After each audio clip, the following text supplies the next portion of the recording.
महाभारतातील कथा या सिरीजमध्ये आज आपण राजमाता कुंती यांच्या प्रत्येक निर्णयामागील दुःख बघणार आहोत. महाभारतातील अनेक युद्धे शस्त्रांनी लढली गेली, पण एक युद्ध असं होतं जे दररोज एका आईच्या मनात लढलं जात होतं. ती आई होती कुंती, जिचा प्रत्येक निर्णय तिच्यासाठीच नाही तर तिच्या मुलांसाठीही दुःख घेऊन आला. सगळ्यात आधी बघूयात की कुंती कोण होती. कुंती राजा शूरसेनाची कन्या, महाराज पांडूंची पत्नी आणि पांडवांची माता. बाहेरून ती जरी एक राणी होती, तर तरी आतून ती एक अशी स्त्री होती, जिचे आयुष्य सतत निर्णय आणि त्याच्या परिणामांमध्ये अडकलं गेलं. सूर्यदेव आणि पहिलं दुःख.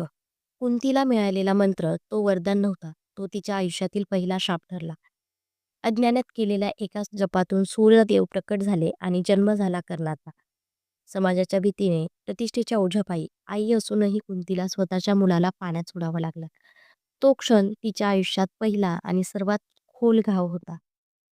पुढे आई असण्याचं ओझं. कुंतीने कर्णाला सोडलं, पण कर्ण तिच्या मनातून कधीच गेला नाही.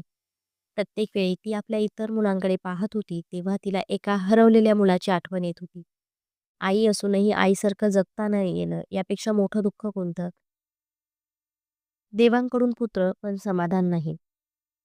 महाराज पांडूला असलेल्या शापामुळे कुंतीला देवांना आवाहन करावं लागलं. युधिष्ठिर, भीम, अर्जुन ही मुलं तिला मिळाली.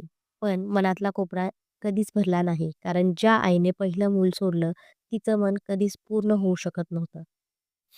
द्यूतसभा आणि मौनाचं दुःख. द्यूतसभेत द्रौपदीचा अपमान होत होता आणि कुंती, ती मात्र शांत होती का? कारण तिला माहीत होतं, काही युद्ध शब्दांनी नाही तर संयमाने लढायचे असतात.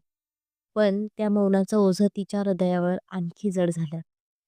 कारण कर्ण आणि अंतिम सत्य हे पुढे बाकी होतं. युद्धाच्या आधी कुंती कर्णाला भेटते.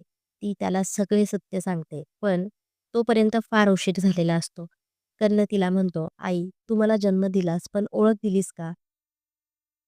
आणि हाच प्रश्न कुंतीच्या आयुष्यातील सर्वात मोठी शिक्षा ठरतो.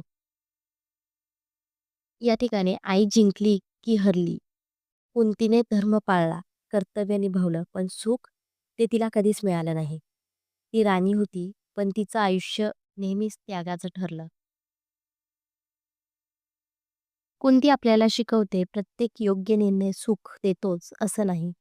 काही निर्णय फक्त सहन करायचे असतात आणि कधी-कधी आई होणं सर्वात मोठं बलिदान ठरतं. जर तुम्हाला वाटत असेल की कुंतीचं दुःख आजच्या स्त्रीशी जुळतं, तर हा व्हिडिओ शेअर करा, आटपाट नगरला सबस्क्राईब करा आणि कमेंटमध्ये सांगायला विसरू नका की कुंती चुकली होती का परिस्थिती चुकीची होती. धन्यवाद.